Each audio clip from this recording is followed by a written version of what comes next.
27-28 डिसेंबर दरम्यान मध्य महाराष्ट्र, मराठवाडा आणि विदर्भात गारपीट आणि मेघगर्जनेसह पावसाचा अंदाज वर्तवण्यात आलाय.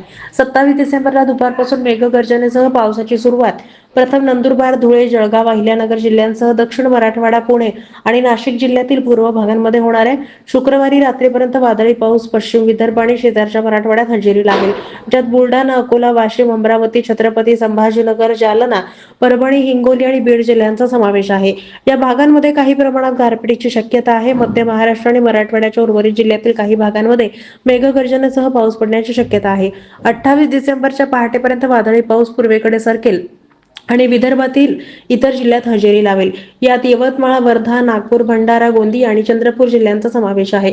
या भागांमध्ये काही प्रमाणात गारपिटीची शक्यता आहे. पश्चिम विदर्भ आणि शेजारच्या मराठवाड्यातील काही भागांमध्ये पावसाची स्थिती कायम राहण्याची शक्यता आहे. मात्र खानदेश आणि मध्य महाराष्ट्रात हवामान स्थिर व्हायला सुरुवात झाली आहे. 29 डिसेंबरला विदर्भ आणि मराठवाड्यातील काही तुरळक ठिकाण वगळता बहुतांश भागात स्थिर हवामान पाहायला मिळेल आणि 30 डिसेंबरपासून थंडीमध्ये पुन्हा वाढ होईल.